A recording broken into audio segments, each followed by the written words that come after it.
Helps to put yourself up there. Okay, this is the third live for today. Boom, instant viewer, I like it. So,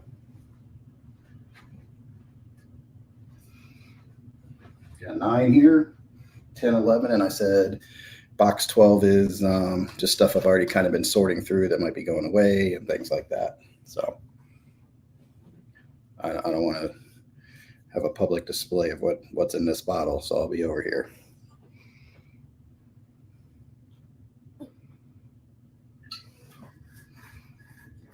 I'm just going to say what's in this bottle. It gives me heartburn, but it's worth it. Okay. So where are we? We left off with Tom Petty. So I think I have everything, Tom Petty. Sam, if you're watching again, hopefully Sam pops up. He can do a little check. But if anybody wants to come up, just let me know. I'll put the link up there. All right.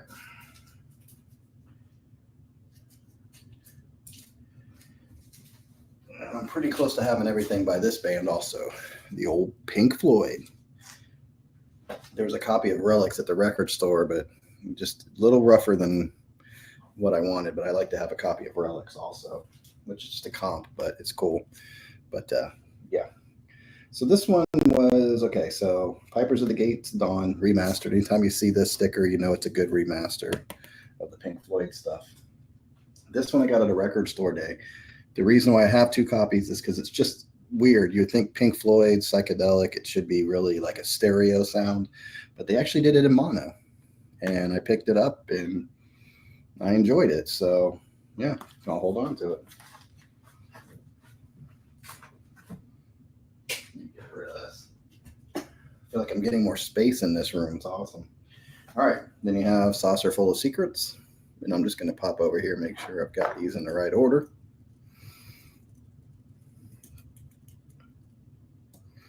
Yep. And then you have the soundtrack from the film More. It's a good one. This one I finally got recently. I was looking for a good copy of it. Couldn't find really an original.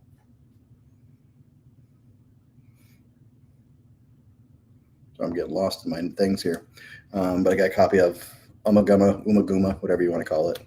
Double album, half live, half studio kind of thing. And I think on the studio one, each of the guys wrote their own song or piece or, kind of thing. Because there's parts to all of them. Adam Hart Mutter. One of my favorites. A lot of horns and things like that, but mostly instrumental, but good sounding album.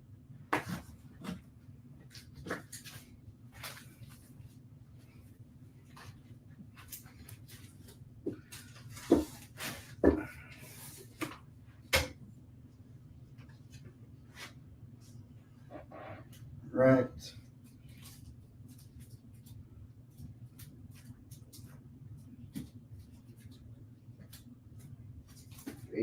Okay. So we have Metal. Good psychedelic album there. And then I believe, yes, I keep getting these mixed up, but this is Obscured by Clouds. Just funky looking psychedelic. And of course, their big breakthrough album, Dark Side of the Moon. This is supposedly a first pressing with the poster. And posters in there, all that. So that's why I have that. I don't have a lot of first pressings or really care that much, but when one comes your way and at a good price, you just go, hey, what the hell? Go ahead and go for it. Yeah. Then reissue. This seems a little tight in here. Yep. Gotta go. Got to go. But reissue. Yeah. See, I can see where that tightness is really wearing on this thing. That's not cool. Then this one came out live at Wembley. So kind of alternate artwork, but it's the Dark Side of the Moon live. It's in there. Nice. Yeah, there's some room in there, so I'll keep it in there. But I like the whole layout. And then, of course, they have to just keep going. And I don't want to bring it all out, but this was cool. They re-released it again, but on a picture disc. But the quality is really good because it's not a true picture disc. They've split it into 2 albums, and they made it on clear vinyl, and they put the artwork on the backside, so it comes up through, so you can see it while it's playing, but it's not like playing on a picture disc. So I really like what they did. Some people are like, why did they do this? I said, because why not? Go ahead and have some fun with it. They're doing something different with the vinyl, so have a little fun with it. It's cool.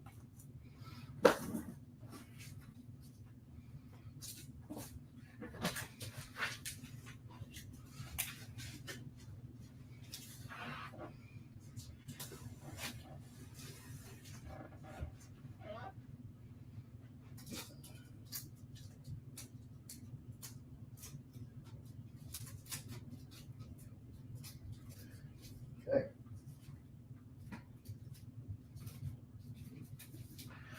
All right. So hello to whoever's out there. Comment if you want to come up. That's cool. I'll put a link. All right. So from that, then to Wish You Were Here. Pretty cool because I think this is how it was originally released, like in this cover. So the album's inside and it's sealed here. So that's pretty cool. Wish You Were Here. I'm always back and forth. Okay, yeah. I'm always back and forth between Dark Side and Wish You Were Here is my favorite Floyd album. And sometimes Wish You Were Here wins out for me. Let's see. I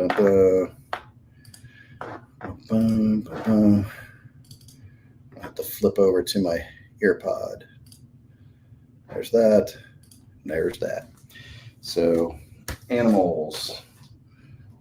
Let's see when you pop up. Take over here. Should be connected. Yep. Okay. And that'll be good. Rob, you can let me know if you can hear me okay. That way I can hear you here instead of my whole family hearing everything. But animals. This is one of those reissues. Boom. There we go. Man. What is up? Not much. I'm on a live stream roll today. You are the machine. Yeah. You have your room done in no time. Yeah, that's the big thing. I wanted to do this live thing, and I want to get it done. So I'm like, let's go. Let's do it. So Pink Floyd Animals. Do you have any Pink Floyd? You don't really talk about Pink Floyd. Do you? Okay. Yeah, I got a few. I've got I don't have my favorite. And you mentioned a second ago, Dark Side or Wish You Were Here. My favorite's Wish You Were Here, and I don't have it. Oh, wow. Yeah. I go back and forth between, but then I like the 80s Momentary Lapse. I played the crap out of that. So, sure. But this is, pretty much a political album, pigs representing politicians and things like that. Yeah. Can you hear me okay? It's really choppy on my end. Can you hear me okay? Yeah, you look a little choppy, but your voice is fine. Yeah, you're like a little off. Maybe I'll log off and log back in. How's that? Yeah, it's just the video part. The voice is fine. Okay, I'll log back in momentarily. Okay.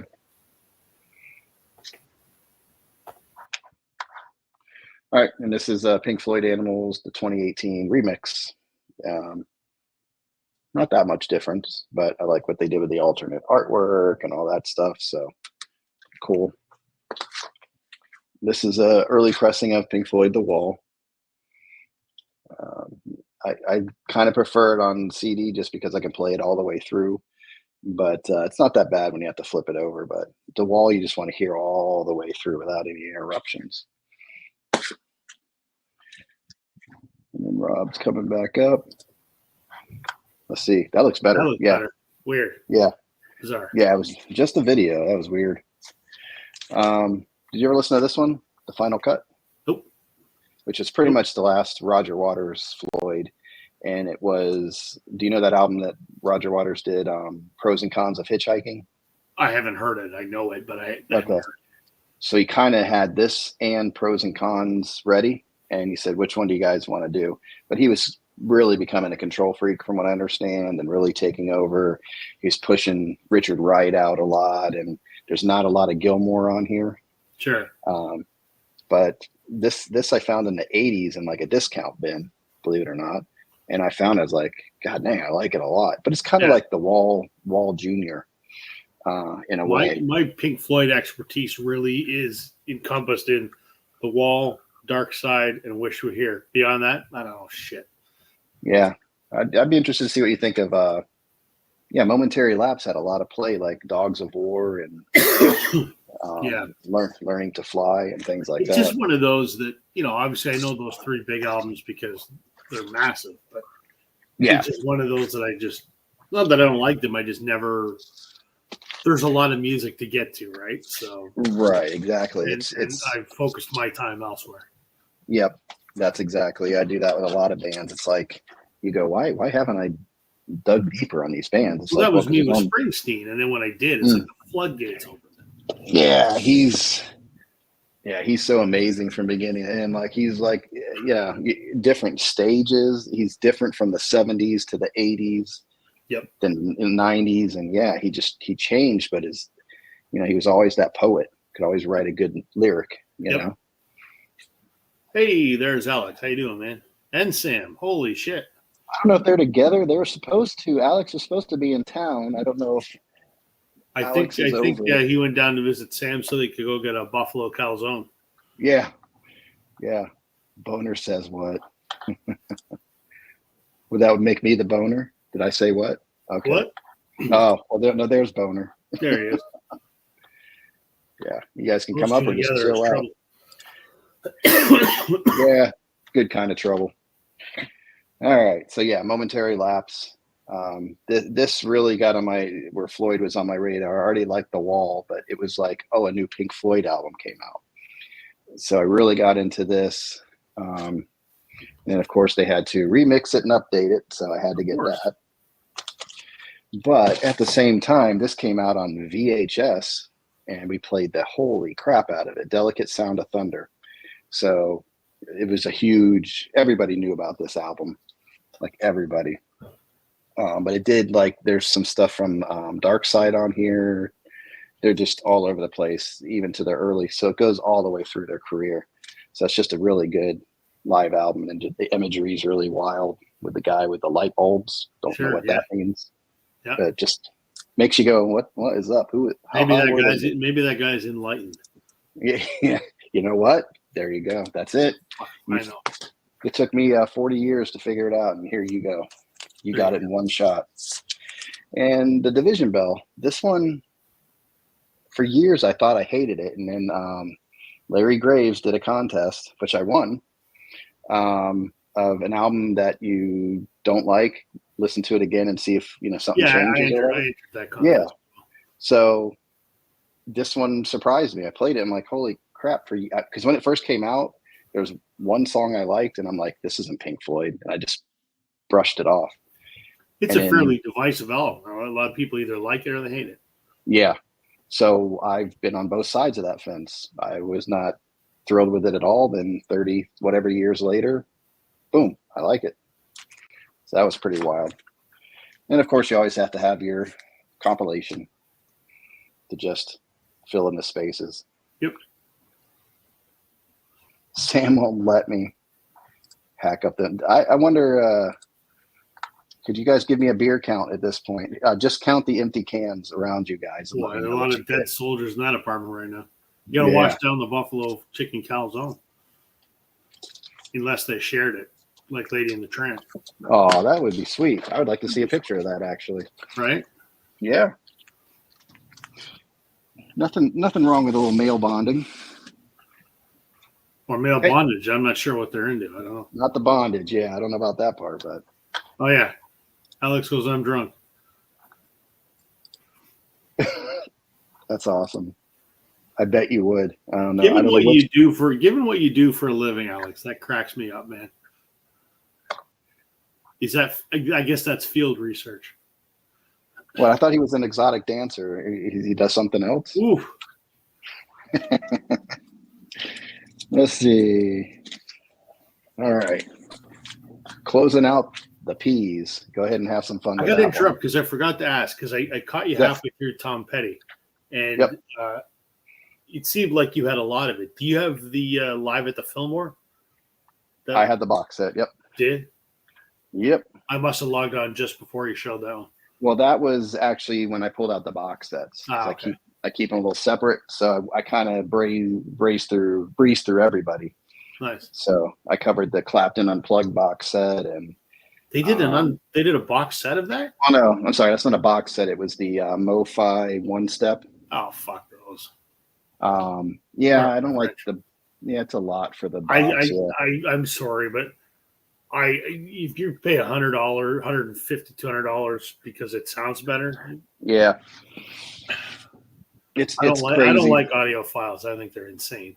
But this was the big box, the 24 Murphy. nights. Yeah, but this is how many albums? 8 LPs.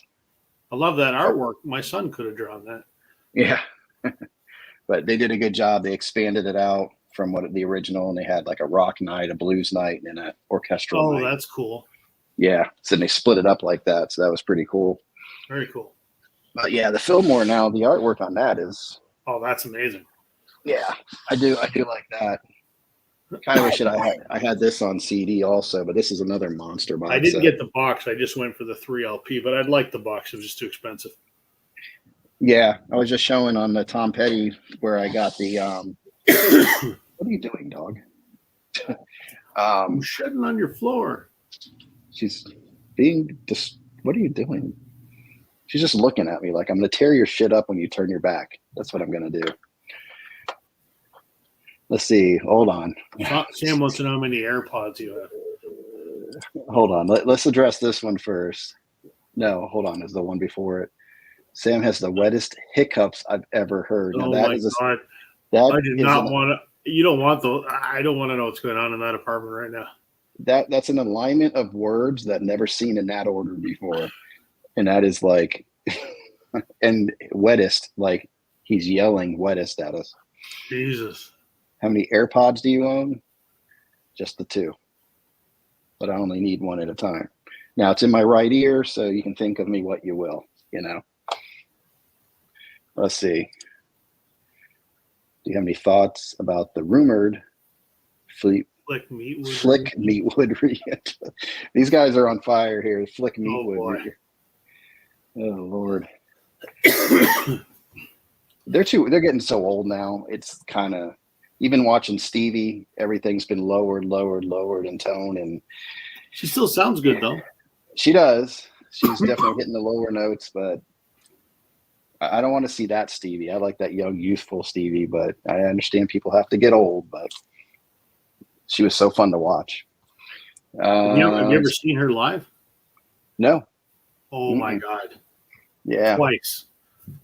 And to be in that room and hear that voice. Oh, I bet. Yeah, I would have loved it. It's something. Yeah. You saw her with Fleetwood Mac both times? Both times. Yeah, I saw them on when they did that last album, Say You Will, when it was the Rumors lineup with Ed Christine. I saw them on that tour. And awesome. Yeah. And then I saw them when they did the On With the Show tour, which is the full Rumors lineup. They reunited between the 20 teens. Yeah. They're awesome both times. But her voice, just to hear it in person, is just something altogether different. Yeah, it's a shame I'll never be able to get to see that whole lineup. Let's see. The Police. I think this was their first one. I think so. I believe so. Yeah.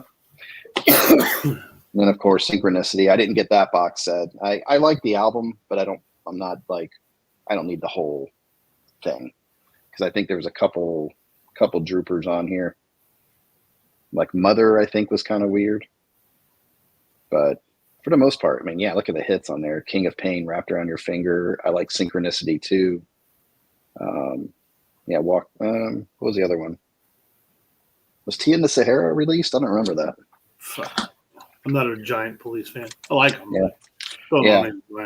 So I have those two, and then I picked this one up. It's a really good pressing. It's the Abbey Roads half speed master. Covers all the hits. Yeah. Roxanne, all that stuff. That's all I would need. Yeah. More like Rib. Okay. I didn't want to know. I don't know what. Okay. Who knows? And then, I know you have, this is your man and you have a bunch of his stuff, but this is all I need from him. Oh, I just want the essentials covered and that's all right. well, that's the thing is there's, what do you consider essentials? There's so much. These are the ones. So that's his greatest hits. But to me, there's Yeah. way more essential stuff than that. So there's that. But then, like, as far as I'm concerned for essential, you've got to have the 68 comeback special. And you've got to have Aloha from Hawaii. And you have to have the Sun Studio stuff. That I would consider essential. Yeah, the Sun is the early stuff, right? Yeah, the stuff you did with Sam Phillips. That stuff's incredible. But you have do yourself a favor, John. Go get the 68 comeback special. I need to go. That's listen the one to with it. he's on the white suit and the album cover's black and it's got Elvis in big red letters in the background. Yeah, that's what he did. He'd been away doing movies for like 15 years. It was when his first return to live performing, and it was an NBC TV special. Okay. That is Elvis at his absolute peak. It is. Well, that's where he was doing the different outfit changes, and he wore the black also. Black leather, and then he did a white suit, like a white, not a diamond-studded jumpsuit, but actual proper white suit. Yeah. That's so good. Which I think they covered that. Best Elvis record, hands down. Yeah, I'll have to give that a better listen. I don't really see that one around. Oh, Diamond does. You see them all over the place. Oh, yeah? Maybe I need to look through the Elvis section and see. And Aloha from Hawaii is incredible. It's later period Elvis. Yeah. It's really good. It's all live. It was a television special. It was broadcast by satellite from Hawaii. It was the first time that had ever been done. So good. Yeah. So good. Okay. I'll give him, I'll put him on my radar here. And Elvis also did one of the best Christmas albums ever. I might even have that. Blue Christmas is awesome. Oh, I don't have, well, the one I have, maybe it's a comp, I don't know, but it has Blue Christmas on it, but it's not called Blue Christmas. I'll grab it. And the only Prince album I have, Purple Rain, the only one you need. But I do need to give what was the one with Delirious on it? Was that Delirious? No, whatever it was with Little Red Corvette. Need to give that one a chance. And Around the World in a Day. So that's the one you Prince. Need. Oh, okay. Yeah, no, I haven't seen. I don't think I've seen that one. Yeah, pretty common. Fantastic. If you're into Christmas albums, I know Sam starts Christmas music in July and doesn't stop until April. Yeah, I don't have a lot. I have a few Christmas albums. Some are comps. I was happy to get the. Did you pick up the Sheryl Crow one when they finally reissued that one? Didn't know they did one. Yeah, last year they put it out. Yeah, she went like because it was right around the time of that 1,000 Miles from Memphis, where she kind of went retro R&B sound. Right. And that's what that Christmas album is. It fits that like an R&B type of Christmas. Did they do it on vinyl? Yeah, I have it on vinyl. Yeah, it just came out like last year or the year before. I've never even seen it. It might even be available. Look it up because it might still. I think it's pretty. Yeah, that's a good Christmas album. Hold on now. Let me just have a gander. Yeah. Sam, do you have the Sheryl Crow? I don't even know if these guys are still here. They're probably slapping each other with wet towels or something. Well, the only thing slapping here is the Christmas music. Christmas music slaps. Good Lord. You had me a comeback special.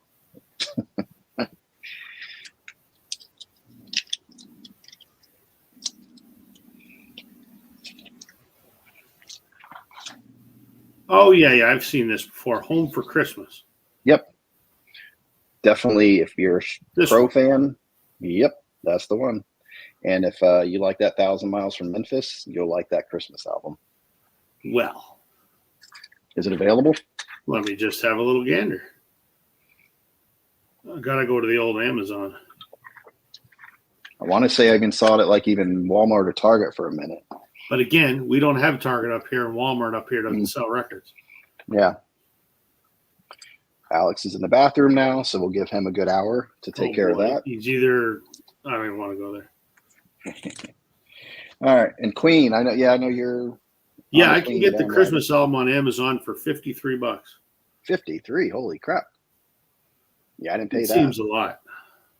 Yeah, I got it for like around the 20, 25 mark. But don't forget, our records are twice the price of Oh, yeah, okay. So this is all the Queen I pretty much need right here.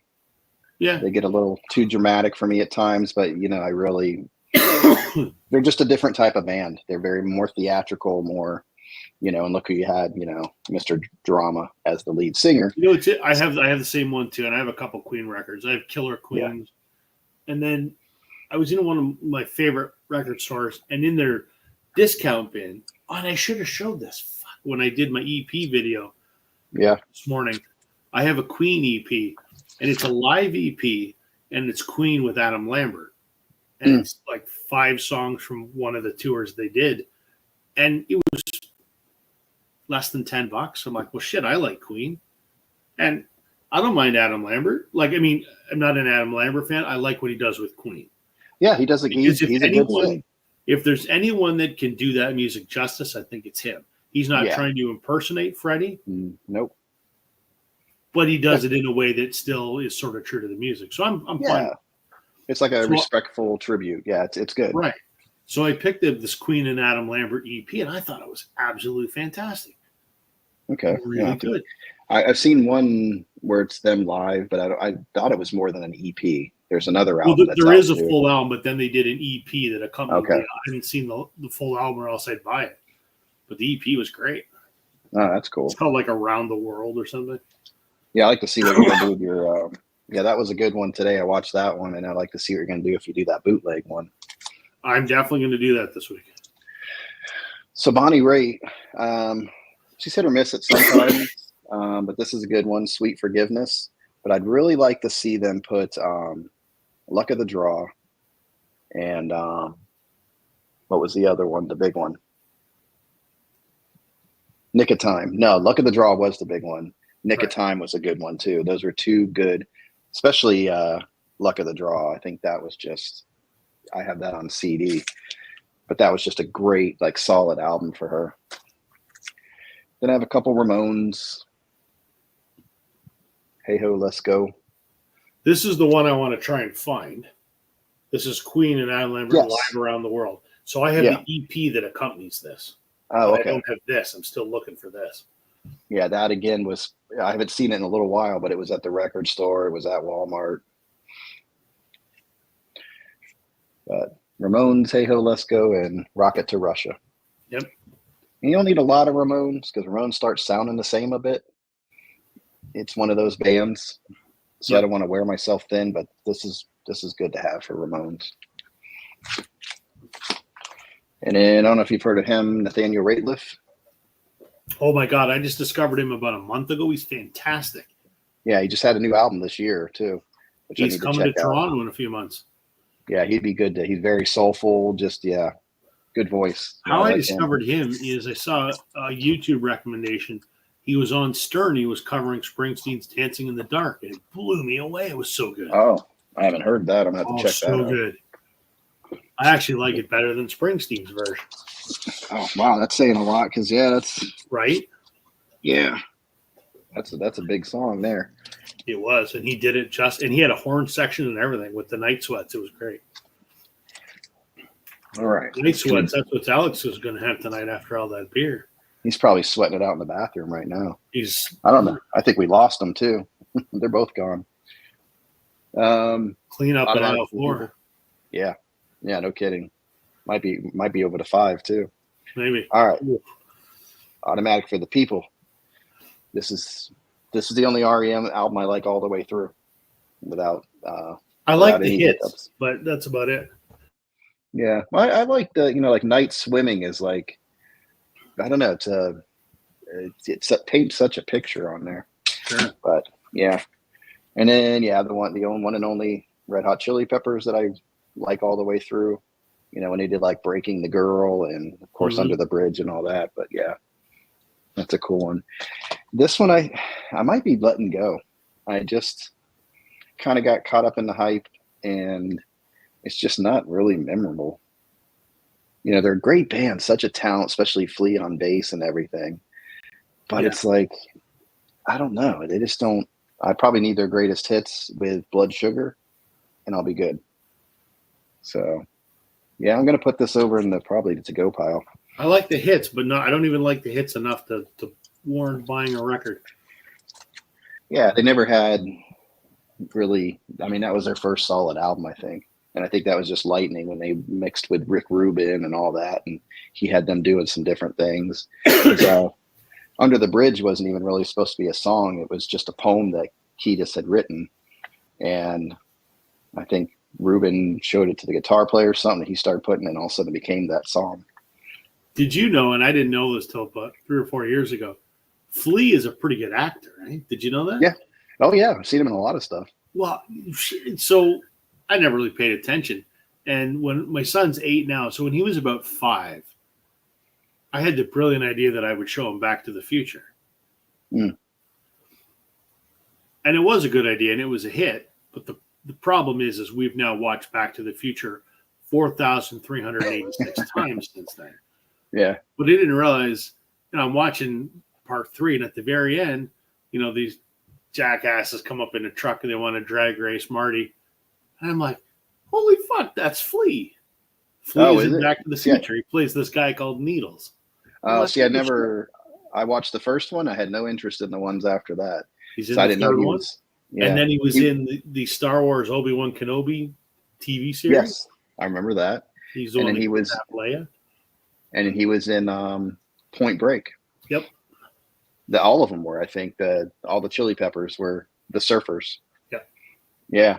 Yeah, he's been in other stuff, grittier movies and stuff. Right. And he's kind of like himself every time. Even in the Star Wars, it was kind of still Flea. Exactly. But it works. I like Flea, so he's kind of like, I'm like, put him in there. I don't care. It's good. Absolutely. All right, this one I kind of been back and forth on. This is Leon Redbone. Has that unique voice. Mm-hmm. I got to give this one another listen. I'm not going to put it over there because this is him mostly acoustic, and it really shows how great of a guitar player he was. Sure. I don't remember what his hits were. I remember hearing him as a child. His voice was like part of a commercial, but it had that look because he had that kind of look. Wasn't it like in one of the Christmas movies? I could have been Rudolph or something. They kind of had his look on a snowman or something like that. So yeah, I'm gonna hold on to this because it is kind of bluesy and it's different. So I need to give this a little more listen. And believe it or not, I like this one. I picked this up this year. Yeah. I like the sappy songs. I like it. It's a soundtrack album for me because this played constantly during the 80s. I always had the radio going. And what I didn't know is Richard Marx did a lot of backup vocals on this album before his hit album. Yep. I just recently learned that through YouTube clips. So yeah, and you can hear him once you know he's there, you hear him, right? But before I didn't really. It's like Mick Jagger on You're So Vain. I mean, I've listened to that for years. And once I heard he was on there, I'm like, holy crap, he's right there. Exactly. Move, dog. All right, let's see what we have here. Speaking of Mick Jagger, they're coming up here. Oh, shit. Not a big Stones guy? Nope. Not too much, and I have a reason. I have a reason why I hate the Stones. Okay, well, let's have some therapy here and let us know what's up. I liked the Stones when I first started getting into music in the early '90s. I liked the Stones. My dad had a few Stones records. I kept one of them. I kept Hot Rocks, which is their early hits from the early '60s. Right, I like that. Mm-hmm. Ruby Tuesday and 19th Nervous Breakdown, that kind of stuff. I liked it. Liked it a lot. And then when they came out with 40 Licks, which was their greatest hits around 2000 or whatever it was, my wife at the time, because I was married once when I was younger, right? She played the shit out of that. That's all I heard every day was a Rolling Stones 40 Licks. And she turned out to be absolutely batshit crazy. And we divorced at my incentive or whatever. And so ever since then, every time I hear a Stones song, I just want to crawl in the corner and just shake because of I can't. That just sucks when a life experience ruins the music for you. Oh man, it does. Yeah. There's nothing wrong with their music. I just can't listen to them because it's one of those, as you say, soundtrack things, right? Yeah. It's so ingrained in my memory. As soon as I hear a Stone song, it takes me back. And that was the worst couple years of my life. And I don't ever want to think about it ever again. Right. So I just can't do the Stones. Well, yeah, it's like, well, it doesn't leave a bad memory because I still like the song, but literally I had a girlfriend at the time when Bonnie Raitt's I Can't Make You Love Me came out. And I should have seen the signs when we're in the car and she's listening to it. She goes, "This should be our song." And I'm like, this is kind of like a breakup song. She's like, "It's nice. It kind of reminds me of us." I'm like, oh boy. Yeah. So it lasted a couple more months and that was the end of that. Well, before we get into the Stones, I'll put something up you like. Freaking love this album. That's the big hit on there was the Crazy River or something. Crazy River, yes. Which I wasn't a fan of, to be quite honest. No, I didn't. And he had that other guy singing with him. Yeah. That unique voice. I forgot who that was. Right. But this is Lanois, which I didn't realize. I know. U2's on here doing some backup stuff. I know. And it's Robbie Robertson, one of my heroes. Yeah, and wasn't it during the time of the Joshua Tree? Yeah. Near that. So that he's I saw that at the last record show I was at, and it was $10, but I was out of money at the time. So. Oh man. Yeah, I didn't realize how good this was. Broken Arrow. It's a toss up. I like Rod Stewart's version, but I like this version too. So while we're talking Robbie Robertson, how about that? Well, there you go. You just one-upped me. There you go. Oh, I 10-upped you there. Yeah, that's a nice signature too. No shit. That was it, like silver on the black? Silver, yeah. Yeah, that's nice. Now, I did not meet him. This was purchased, but it's authenticated. So that's cool. That is nice. That's a nice signature. I've got a couple around here, especially like right in front of me is a Sheryl Crow sign, and I'm looking at it. It looks like it's starting to fade out a little bit. I don't know why, because it's signed on a glossy photo. Nice. I've got a few up here. I've got Fleetwood Mac's self-titled album signed by Mick Fleetwood, John McVie, and Lindsey Buckingham. That's cool. And I've got the Beach Boys signed by Mike Love and Al Jardine. And I've got the Bengals signed by the original lineup. And I have my one and only Beatles autograph, which is Pete Best, the original drummer. Doesn't really count, but close enough. He's a part of history. Yeah. He played on the original Love Me Do, so. Yeah, I put a Pete Best up. Yeah. Yeah. All right, so I'll try to get through the Stones really quick. And some of these I think I need to listen to because I'm not going to be a Stones completist, but I have Out of Our Heads. See, like this one I think is going to go. Got live if you want it. It's a live album. Flowers, good album. Mm-hmm. This was cool. The Rock and Roll Circus that they did. I got this. That's a cool looking cover. It is, and I got it for $10, like at the record store. I mean, it was. Yeah, I couldn't believe. I'm like, you guys sure? He's like, yeah, whatever. And they probably gave me a little bit of a discount, but yeah, it's because you're a famous YouTuber. Well, that's it. And then I do their videos every week. So It's got the shiny. It's a 3 LP That's set. Cool. It has Taj Mahal's on here. You got Jethro Tull. You've got The Who. Isn't John? Yeah, John Lennon's on here, I think. So yeah, it's just I kind of had it on my radar, and then I see it sitting there, and I'm like, it was used, but if it was played once, it doesn't look like it. No. So yeah, I was like, shoot. Now we're getting to my two. These are the two essential, I think, if you're going to get into the Stones. Beggar's Banquet, and that's the Toilet one. Just such a good album. I wish you could get past the Stones thing because this is such a good album.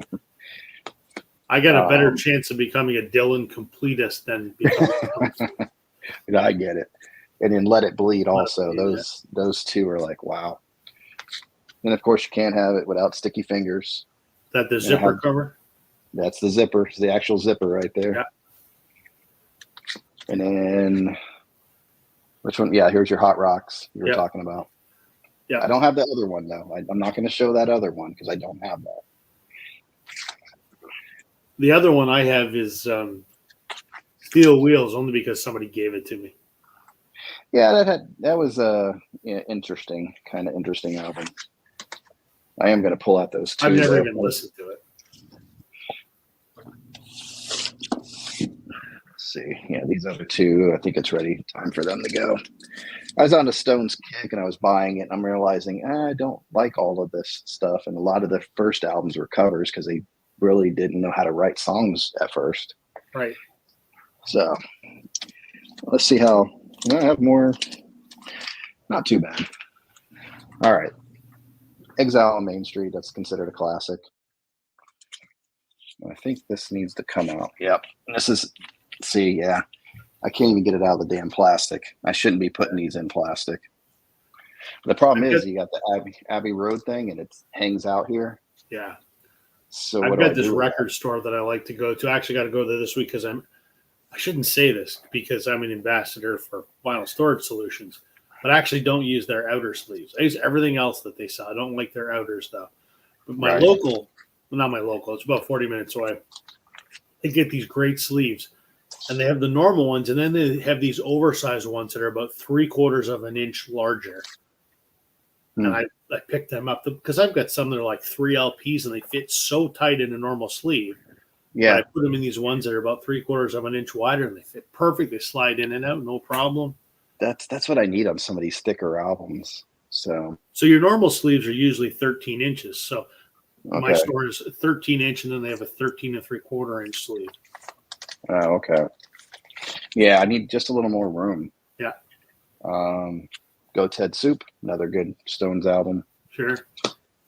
Some Girls, I didn't think I was that into it, but I picked this up for $1 somewhere. Man, is that the die cut cover?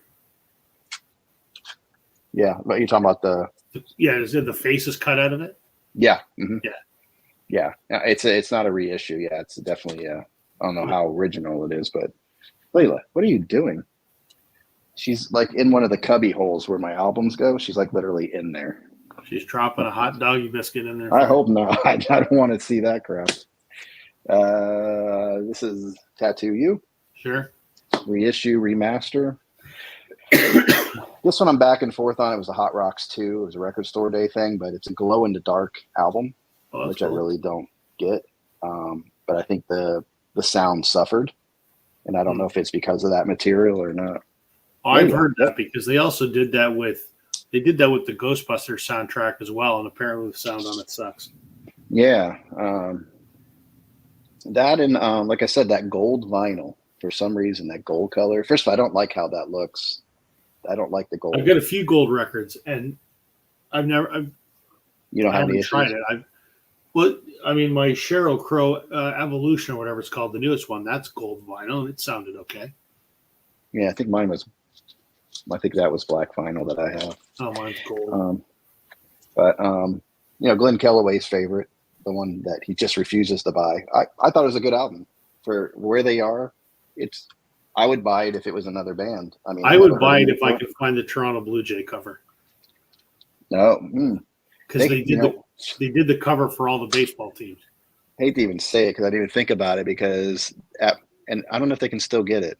I didn't even think about it at the time because the Kingfish Records, they got all the local. They got the Buccaneers. I think they did. Was it all baseball or football too? Baseball. Okay, so they did the Devil Rays. And I think they did because the owner of the store look, there's the bubble again. It's from Canada. Oh. And they did have the Toronto one in there. I never even thought about it. I don't even know why that didn't. If you see it next time you're in there or whatever. Yeah, I'll ask them because I remember that being in the store. I'll wire you down the money. Wire it down. All right. So that's it for the Stones all over. Not too bad. Let's see what we have here. Oh, you're going to like this. See, this is a good recovery right here. You're going to pull out some Linda Ronstadt next. How'd you guess? We're in the R's, right? I know my alphabet. Yeah. That's what my big fancy university degrees for. I don't have that one. Don't have this one? I don't have that one. Yeah, I got turned on to it because that's the booby cover, that one. Yeah, that's a nice one, yeah. But it has the Warren Zevon song that she covered because she did a lot of backup vocals for him. Yep. And I know you're not like on this one, right? Yeah, she lost me when she went that way. Yeah. It's kind of borderline for me, but I kind of like it. It's kind of just a calm album. and then her voice is so pure. It makes it nice just to put on if you're just Sure. chilling. So Yep. yeah, I'm gonna hold on to that one. This is somebody I discovered this year, Maggie Rose. That's all you've got for Linda Ronstadt? That's it. John. I'm not a huge Linda Oh, I Ronstadt know, but fan. John, you got to get Simple Dreams, Okay. which is let me grab it. Hold on one second. Which cover is that? I know her album covers. You see them all the time here. They're not that hard to get a hold of.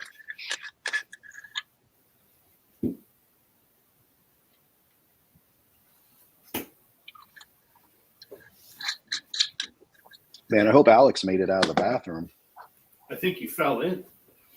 Something happened because they both disappeared. So Okay. If you find any of these three, buy them. Mm-hmm. So this is Simple Dreams. Okay, I've seen that cover. This one is amazing. So my favorite What's on song that in one? the world is on here. Tumbling Dice, the Rolling Stones cover. Okay, all She right. does it way better than the Stones do. But it also has It's So Easy, which was a huge hit of hers. Okay, I like that one. Blue Bayou, Poor, Poor, Pitiful Me. Amazing. Poor pitiful me. Who? Oh, is that the Otis Redding song? I think so. Yes. And then her second best album in my mind is this one here, Heart Like Okay, a I've seen Wheel. that. Okay. Rabbit. It's got You're No Good. It Doesn't Okay. Matter Anymore. Faithless Love, which is a J.D. Souther song. Heart Like a Wheel. When Will I Be Loved? Oh, okay. All right. Yeah, I need to check those out. I really Really haven't. good. I always And see then the roller last one I'd skate recommend, if you can find it, is the first album she did with the Stone Ponies before she Yeah, and that I want to get a hold of. Yep, was so good. I saw that at a record convention thing, but it was way overpriced. I got this for $5. Yeah, they wanted like 50 or 60 or something for it. Yeah.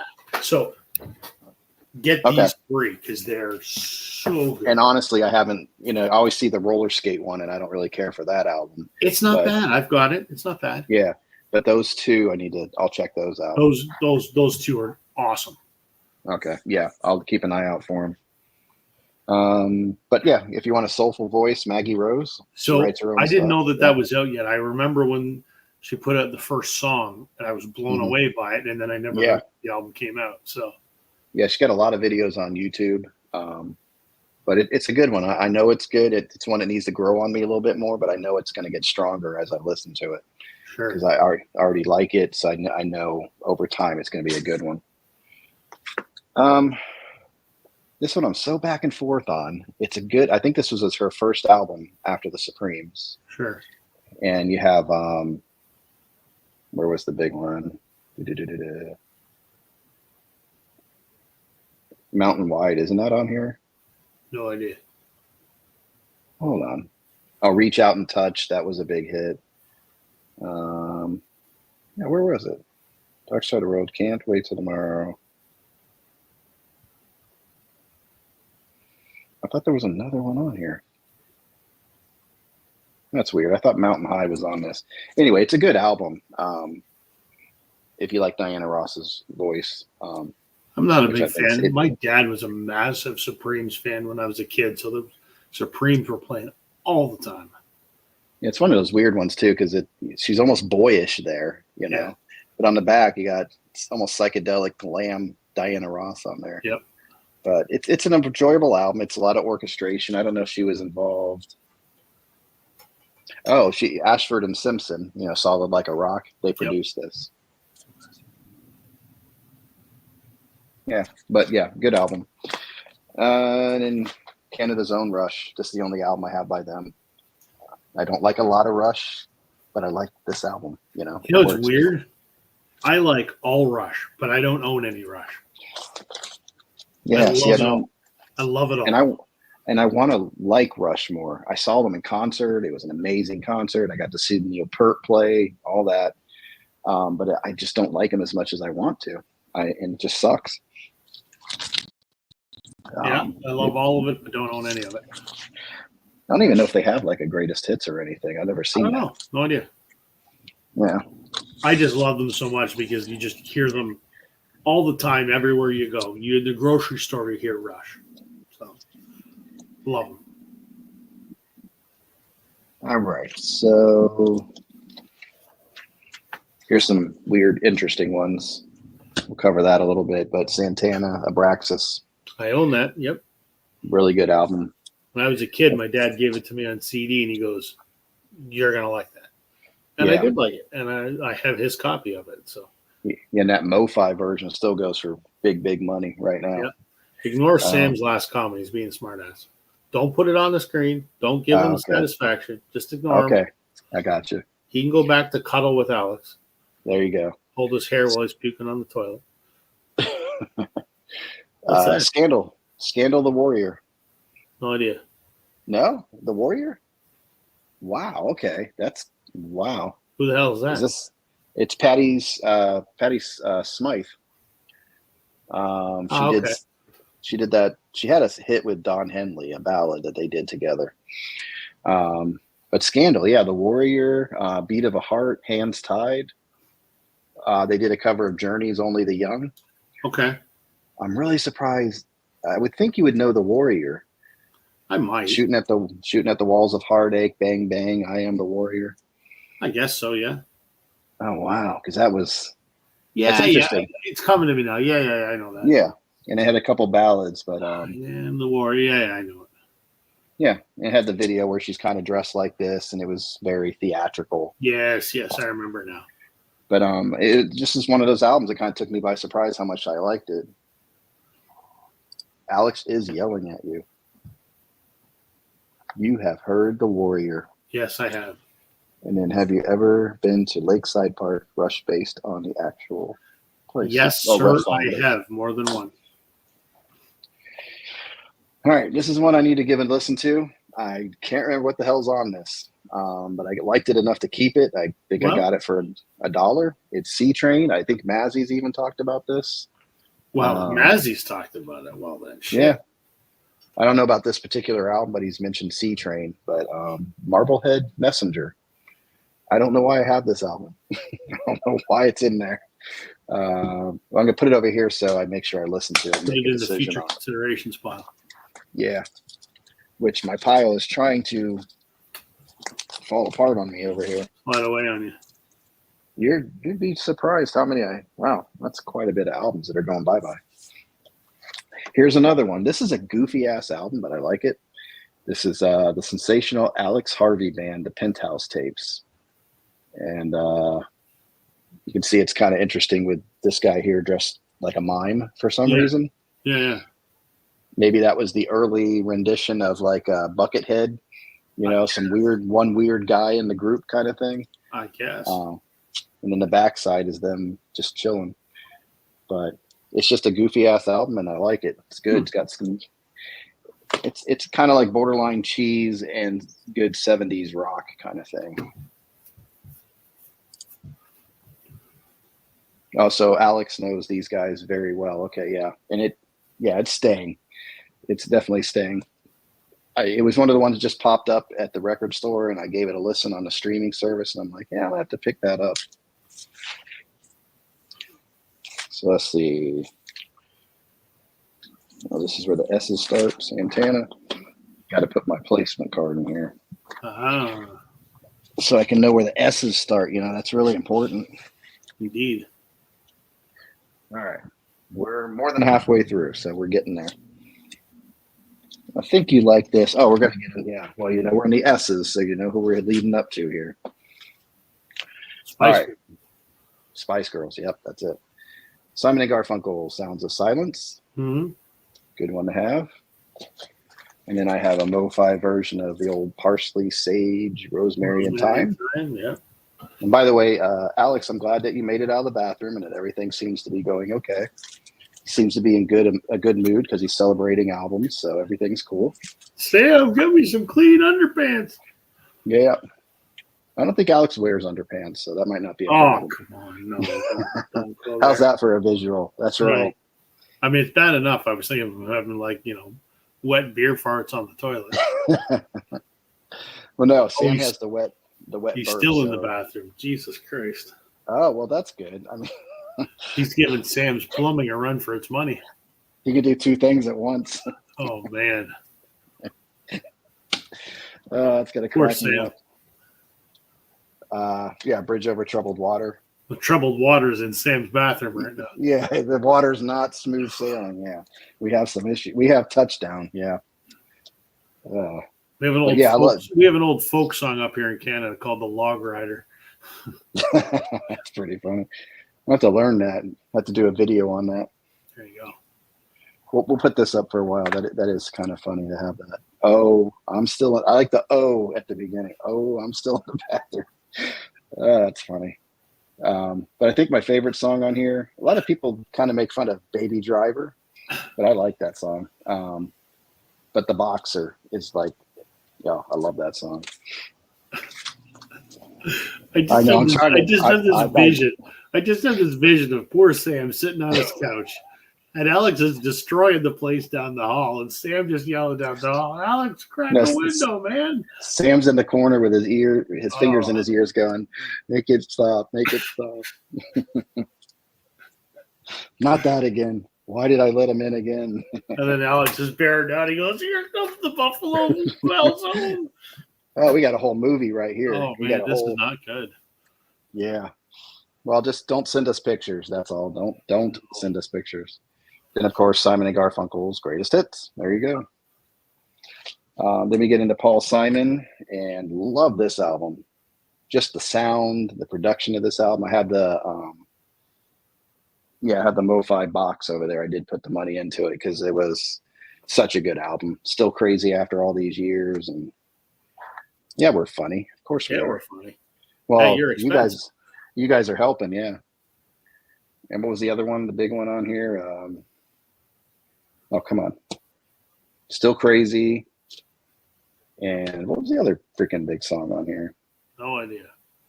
Come on. Gone at last. Huh. Oh, no. But the whole, 50 Ways to Leave Your Lover. Sure. What? That song, you know that, right? You're familiar with that one. Probably. Yeah, I would think so. If not, you got to check that song out. I'm not a big Paul Simon fan. Yeah. Well, if you like a good lyricist too, I mean, his voice is softer than like Springsteen, but he can tell a story like anybody. He's a really good lyricist. But I finally picked up a Smiths because the guy at the record store was like, "You got to listen to The Queen Is Dead." I finally listened to it and loved it. And I think there's more room for some more Smith stuff in my collection. Morrissey's kind of that fits in that wanker category, but yeah. But what a unique voice. It's just very interesting, and he's sarcastic and all that, so I like it. I'm trying to fit these in here. But we're getting to your guy here. So Simon and Garfunkel to Bruce Springsteen. I'm going to be jealous because you're going to have a lot that I don't. I do. I'm doing pretty good on the Springsteen. So, I'm fairly complete up to, early 90s. Yeah, I have some holes in here, so you can tell me. Let's see if you know where my holes are. But oh boy, that's the wrong way to phrase that. Yeah, that wasn't good. So that didn't come out right. We'll take that out of the stream. Sure. I don't think these are in the right order, so let me look here because I don't think. Yeah, that's in the wrong order. First one's Asbury Park. So I have Asbury Park on CD, but I do not have it on album. Well, you should. I need to get that. Yes. After Asbury Park, it's the Wild, the Innocent, and the E Street Shuffle. Love it. There you go. Love it. Very good album, right? Yep. I like that picture, right? Him just thinking. I'm thinking about this. Then what was after that? Then it's Born to Run, I think, or Darkness on the Edge of Town. Born to Run, yeah. I got Born to Run first. Yeah, I think I think it's Born to Run and then Darkness. Yeah. Yeah, that's right. So that was. Yeah, and that was like did Patti Smith or somebody take that picture? It was just they needed a picture, and he was in somebody's apartment or something. Said go over there, take the picture, and that's all that was. So that's a raw picture of Bruce without the makeup. He just crawled out of bed. How skinny he is. I mean, look at that. But that voice. I mean, you're not thinking that voice is coming from that little dude right there. Yeah. And then I know, this is one of the ones you like here. Love it. This is a reissue of the River. And then I think your favorite. Oh, Got Nebraska. That's one of the few albums that I will always distinctly remember the first time where I was when I heard that the first time. Yeah, I remember that. Yeah, I remember hearing it for the first time, but one time when it really clicked with me, it's funny. I was actually at my business, my ALF, and it's just a house. But I was up on the roof cleaning up debris because we had big oak trees, and I put that on while I was working up there. And the day was nice and cool, kind of like tonight. It's so nice out. It's cool breeze. I just remember the breeze. I'm up there on the roof. It's like you could touch the clouds. It was a clear day, and I'm listening to Nebraska, and it's like that moment, like just those certain moments, you just can put yourself right back there. Yep, yeah, absolutely. It helps you kind of just clear your mind. But yep. Then, of course, boom, got to have Bruce's Ass. I like that record. I like it a lot. I like it all the way through. I think maybe the weakest point is maybe Darlington County for me. I don't know. Weak, but still good. Everyone goes, it's too commercial. Who gives a shit? It's a good album. Oh, I don't. Yeah, I love it. And then this one's looked over a lot. I like that a lot. Yeah, this is one I kind of looked over too. I always liked Tunnel of Love, and what was the other big one off of there? Tougher Than the Rest.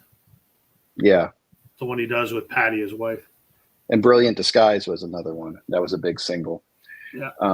But that Cautious Man, what a great lyric of a guy that's afraid to trust, and he kind of does, and just and then One Step Up was a good one. The whole album, yeah. And then the one I talked to you about before, The Ghost of Tom Joad. Yeah. Yeah. I was happy to find this one. So we got more coming.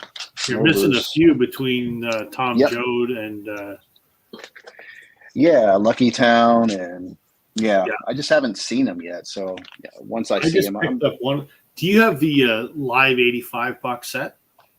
Yes, I do.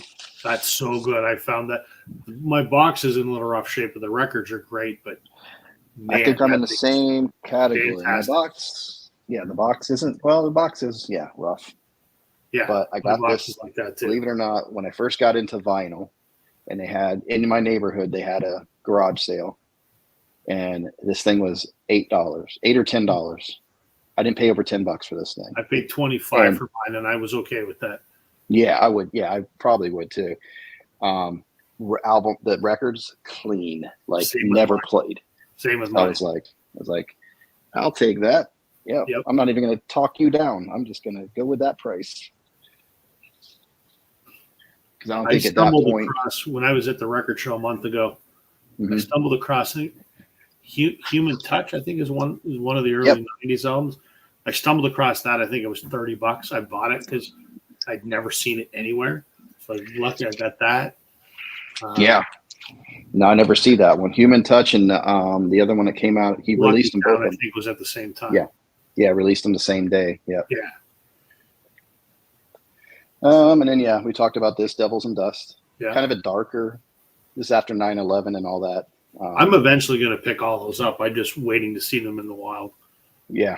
This one I just happened to see and I grabbed or be on sale at Amazon. Yeah. I don't have the Seeger. That's weird. I thought I had the Seeger sessions. I have it on CD, but I want to get the Seeger sessions, but I also got the Live in Dublin. And this is just high energy. He's working with this other band, and that was what's his name? Was it Tom Seeger?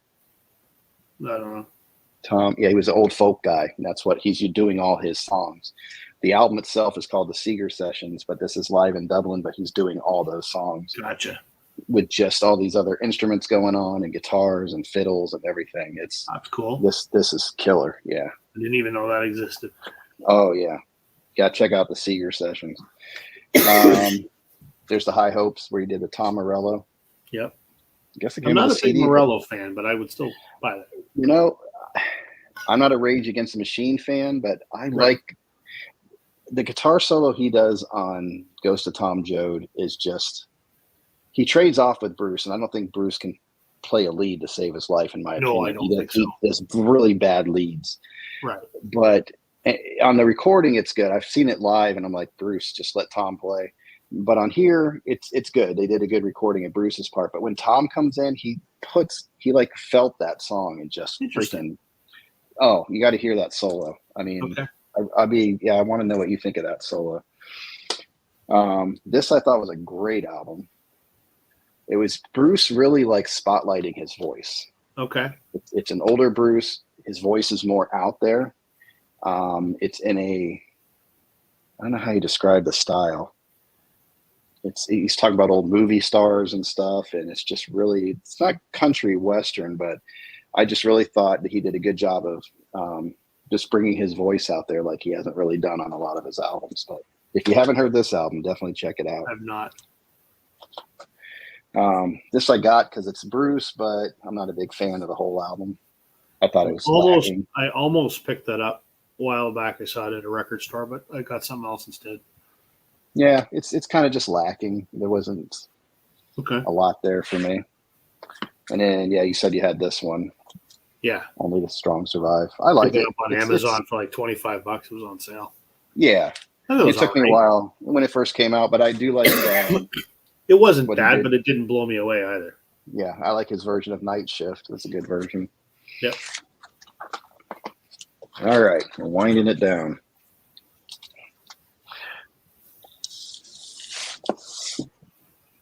Out of the Bruces, let's see.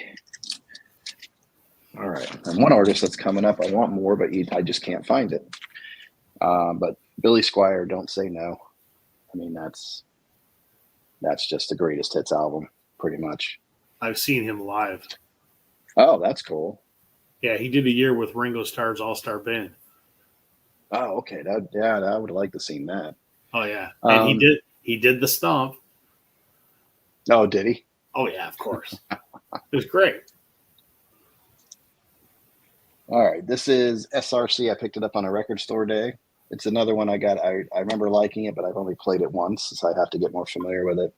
1968 debut album, and it's like psychedelic fuzz guitar. So it's a good psych album. Yeah. That sounds interesting. And then Steeler's Wheel. Stuck in the Middle with You. Heck yeah. We played that live. I used to love to play that song. That's a great song. Is that on that one? Oh yeah, yep. Track 2 on side 1. Nice. So it's a good solid album. I would pick that up if I saw it. This one I picked it up and just put it in the collection. I'm not a big Steely Dan fan. No, me neither.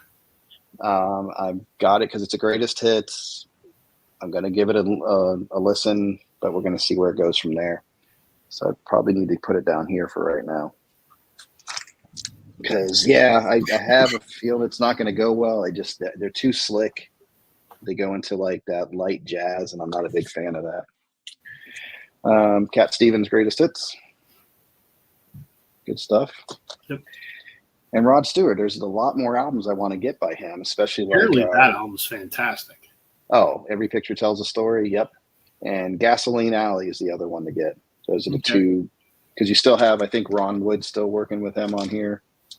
So you have a little bit of the Faces and stuff going on. It's just hard to find them in good condition. Every time I get them, they're just so scratched up and crappy. And I wish they'd reissue some of these albums because it was good. Rod, that doesn't sound right either. That's not good. Yeah, I get what you mean. When I did that interview with my buddy from Wilco, that was one of the first albums he showed as one of the albums that just, I got to be a musician when he heard that record. Yeah. And if you listen to, I showed it in the last video, but some of that early Graham Nash that he did, I showed 2 particular albums, and those are just that era, that 70s, like Neil Young Harvest, all that there. Yep. But actually, here's an 80s album that I actually like. That he had some, what was big on here? He does a cover of Nobody Knows You When You're Down and Out, that blues song. It's not a good rendition. Really? No, it doesn't do a good job on here. I cannot imagine him doing that. No, if he had done that back in the early 70s, it would probably have been better. But the 80s production and that song, that doesn't work. But he also does Try a Little Tenderness, and I think that was good, the Otis Redding song. Yeah. But Forever Young is on here, and that was the hit.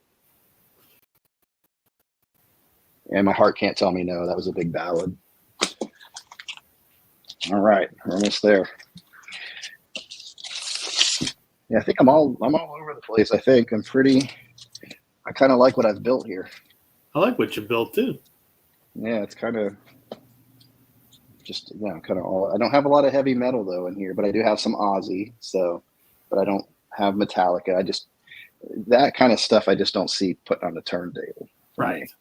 Maybe CD. It's a whole nother thing for that. But yeah, sure. I kind of have a vision of what I want on my turntable. But here's another good one during that 70s era with Steels and Young.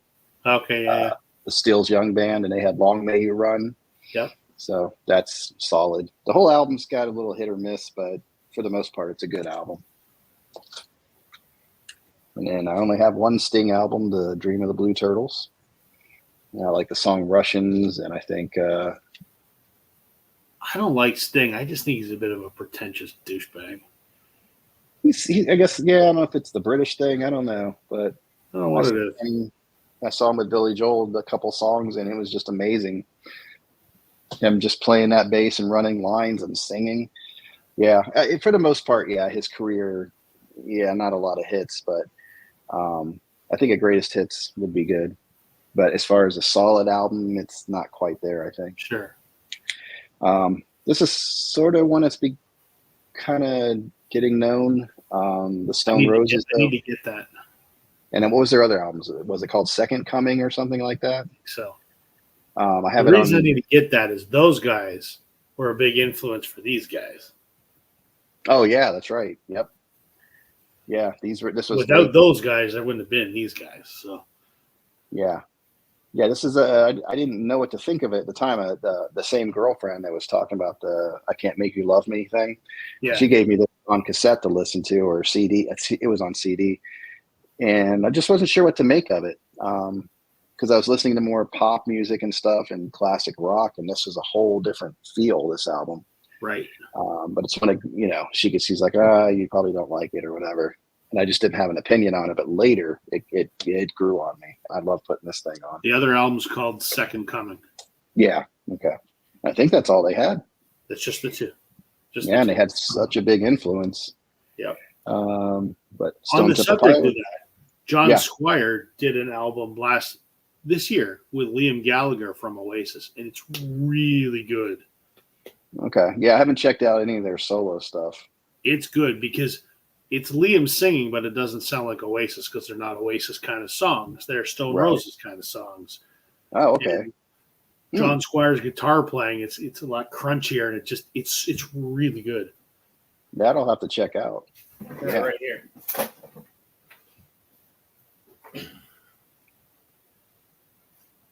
Where is it?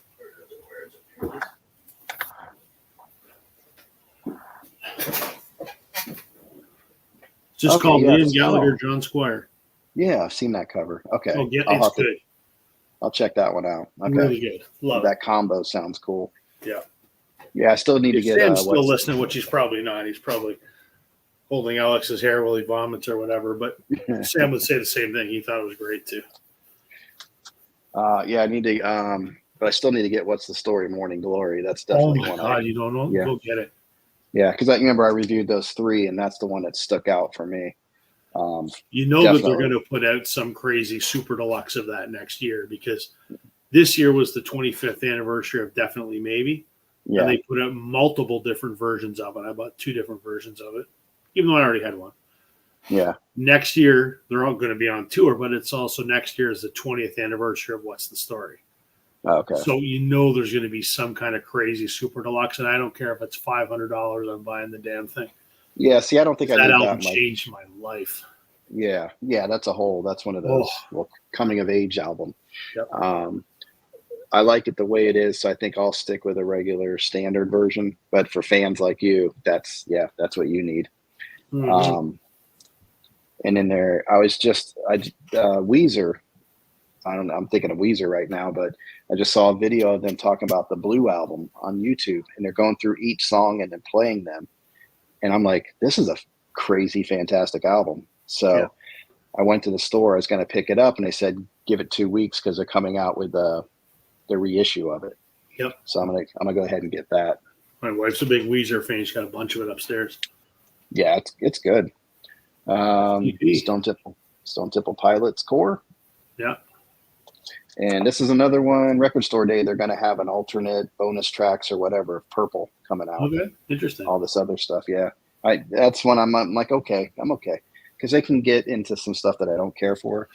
But when Interstate Love Song came out and the way that song sounded really showed they were kind of really growing, you know. Yeah. And got to have some Stooges. This is just a Iggy Pop fun album. Sure. You know, it's a really good sounding album. All right, so here comes the last of them.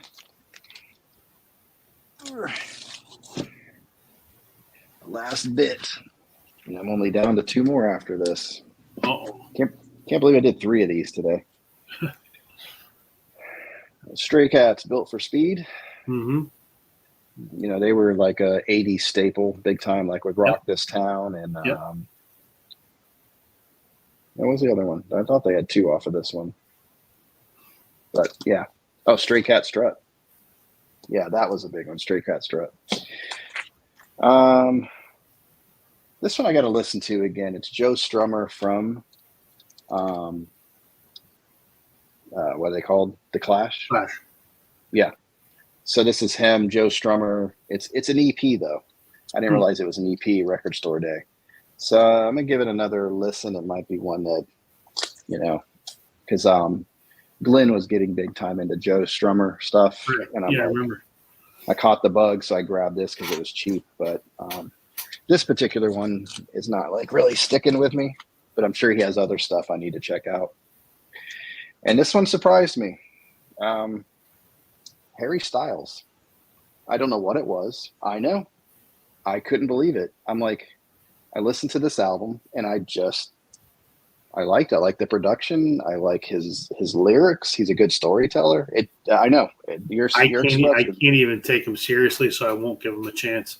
I don't know. I think I did it because I was trying to listen to some stuff like, it was when I went to Walmart and I looked at all those album covers. Right. And I listened to every one of those albums. And this one I wouldn't say blew me away, but I'm like, holy crap. It's really good hooks, good melodies, good lyrics. That was it. So, of course. My wife's got some, but I no interest in even giving it a try. I didn't until that point. And that makes me really close-minded, I know, but I just can't take the fucking No, I get it. I was exactly like that before I challenged myself. Yeah. And I'm like, so then, of course, I get the second one. And here's the thing. And this is going to make me sound like an asshole, but it's like, cut the bullshit and just be a fucking musician. Stop dressing like a fucking whatever you're trying to do or prove or whatever. Stop acting like an idiot. And same with Lady Gaga, right? I can't give her the time of day because she's so over the top, and it's just like, just look like a normal fucking person and let your talent speak for itself. If there's too much bullshit, I won't give an artist the time of day. No, and I think we talked about this a couple of days ago, but I think she's getting away from that. I hope so. Because her voice is awesome. Yeah. I see all the stupid costumes and shit, and I'm just like, no, I'm not interested. Yeah, because there was an album. If your talent is good, you don't need the horse shit. Yeah. It's I think she had an album. Yeah, it is. Yeah, absolutely. He doesn't go, I don't know. I guess he dresses kind of weird or something. I don't know. But they say he's kind of, who knows, he kind of floats both ways maybe or whatever. Listen, but just do whatever you want to. You be you, I guess. But I'm going to spend my time other ways. Yeah. But yeah, a year ago, there's no way you would tell me I would have had 3 Harry Styles albums in my collection. But listen, there's nothing wrong with it. I own a whole whack of Taylor Swift. Oh, I don't believe in guilty pleasure. Yeah, I don't. It's the same thing. I don't believe in guilty pleasure. You like what you like. Well, I'm glad you said that because I don't believe in. I mean, I say, well, I've got some guilty pleasures, but you like what you like. Yeah, if you're going to put it in your collection, stand by it, be a man, and go. Yeah, I have fucking Taylor Swift in my collection. What are you going to do? I have every Taylor Swift. Right. I have 0. But I have Harry Styles, so there you go. I own 2 Spice Girl records. Yeah. So now I'm honest about that. That's for nostalgia reasons. And when they were big, I was a horny 16-year-old. So now, who was your favorite Spice Girl? I liked Emma. But now in my old age, Jerry any day of the week. Yeah, my favorite is Scary. I like Scary Spice. She's scary. Huh? She is. tear you apart, John. That's what I'm thinking. And that might be okay.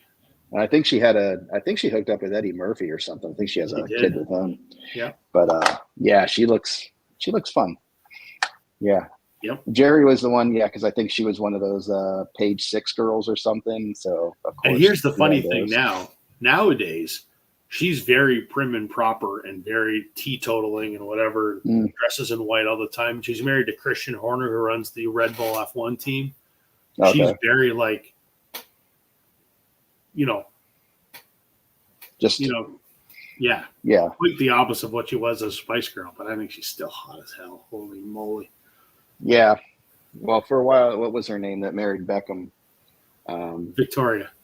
Which ran with the Oasis boys, and there's some not so great stories of her with them that I've heard. And that really put a bad taste in my mouth about them, some of the crap they did to her. But they're absolute assholes.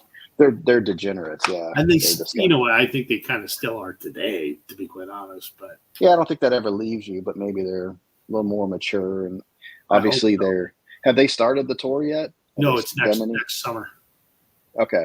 So I'm really interested to see. There's got to be bets in Vegas on this thing. Oh, they'll make the tour because there's so much money on the line. They'll finish the tour. You think they'll finish it all the way? Yeah. Absolutely. 100%. So you're still hoping for tickets. I think Sam got tickets, right? Sam did. So, yeah. So Sam got tickets. And the day of the on sale, I thought, I'm not going to be able to get tickets. There's going to be way too many people. But I logged in at like 4 minutes after 12. And says, you're in the queue. Your position is 32,786 or whatever it was. It's 32,000 something. I'm like, there's no way that I'm going to get to the front end of the queue before these tickets sell out. Yep. Only 2 shows in Toronto. But let's just leave my computer on and see what happens. It was the day I was working from home. So I went upstairs, made lunch, came back, brought my lunch downstairs 20 minutes later. And it's like, you're 20,000th in line. And I went, oh, I'm still not going to make it. That's closer. But I hung out here and I'm, doing some other stuff. And look at my computer. You're 7,000th in line. I went, oh. Well, maybe. Well, did I not make it? My computer goes ding, ding, ding. And it's like, you're number 1 in the queue. And I'm like, holy fuck. I'm good. Oh, wow. And then it opens up and I see the seating chart. I'm like, holy shit, I can buy tickets. And so I picked the seats furthest away from the stage because they're going to be expensive, right? So I'm like, just give me the cheapest. The very far ones are completely sold out. So I picked the ones at the side, furthest away from the stage. We needed one. And it was $360 plus fees. And I went, whew. I checked a few other options, and they just went up and up from there. Now, was it just going to be you going, or are you going to try to bring the family? Yeah, just me.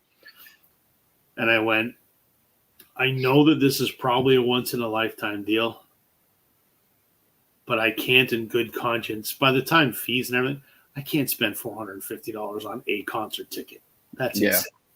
Yeah. So it really pained me, but I hit the X and I closed the browser. And I went upstairs, and the look on my face my wife goes, what happened? I said, well, I could have bought Oasis tickets. She goes, why didn't you? He said they were 360 plus fees. She goes, I know this is a big deal for you. You could have done it. Yeah. And I'm like, oh, fuck. Like, thanks for. I'm comfortable, as much as I'm heartbroken about it, that's too much money, Yeah. Like, we're a one-income family. My wife's a stay-at-home mom by choice. Right? Okay. So, I mean, we're fine, but we're not rolling. But you have a budget. To the point that I can drop $500 on a concert. Like, that's nuts. Yeah, the reason I spent the big money on the Billy Joel thing, because to me it was the kids, bring the whole family. Who knows if I'll be able to see him again? He's 75 years old. I know. And take the kids and enjoy the experience. I could have, for the price we paid for 4 tickets, I could have got 1 ticket and been like first row. Yeah. but I'm like, this has to be a family thing, you know? I'm going to So- regret it for the rest of my life that I didn't buy the ticket. Right. The emotional side of me, but the logical side of me went, you did the right thing. Yeah. Plus, you can And use then- some of that money to buy a hell of a lot more records. Yeah. And then when you think about it, just think about your Tom Cochran experience, and that'll wash all those feelings away. That was the experience. That was an incredible experience. Yeah. So there you go. You can even it out a little bit, but Yeah. we all make our decisions. There's been times where I didn't pay the money to see him. But like I said, this last time was like, it just felt right. And then when I saw how much my kids enjoyed it, and I'd already seen him twice with my wife. So yeah, it was the right time. Sometimes you just go for it because of those reasons, you know? So, and we had like the pre-sale thing too, cause they had whatever credit card it was. So I had like a good week to really figure out what tickets I wanted before it went on sale for the public. So we found good seats, like handicap accessible and everything, and we saw everything. So maybe between now and when the show actually happens, I'll find a way to get a ticket. Or well, Joe's trying for you. Joe's pushing for you. Joe was lobbying, which was awfully nice of him. Start a GoFundMe for Rob. I regret it. I regret it, and I don't regret it in equal measure. Yeah, your adult side speaking to your fan side of things. So That's we have to make those decisions. I mean, yeah.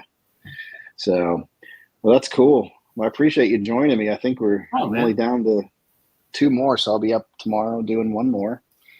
I might be around. Who knows? Who knows what tomorrow? Yeah. Yeah. Today, I think I was talking to myself, but the video's out there. A couple of people watched it after.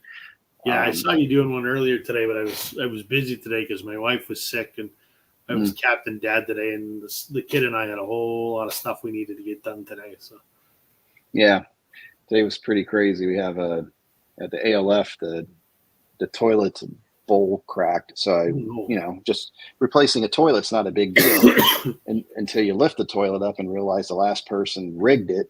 And I don't know if you ever fixed a toilet, but the flange is an inch above the concrete and it should be level with it. Right. So now I'm in there cutting the flange, doing all this. And there's a bunch of area where the concrete needs to be poured in that they just left open. So I'm like, thanks, guys. Yeah, so I pulled that toilet up, and as soon as I saw wood shims popping out, I'm like, we have a problem. No, that's not right. Yeah. It could be worse, though. A cracked bowl, or it could be at Sam's house where his toilet's probably exploded by now. Yeah, I think we lost those guys. Last thing we see is I'm in the bathroom, and then you guys are funny. So that might be Alex's last words right there. Maybe. In writing. So cool, man. Well, thanks again for popping up.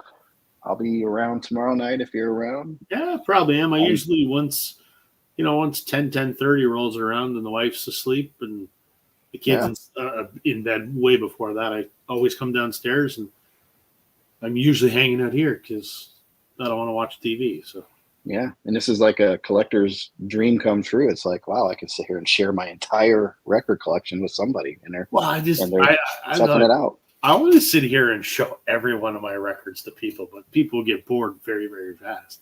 Yeah, I did it to see. I didn't expect like amazing results. I just figured I'm going to do this because when am I going to have them all out again?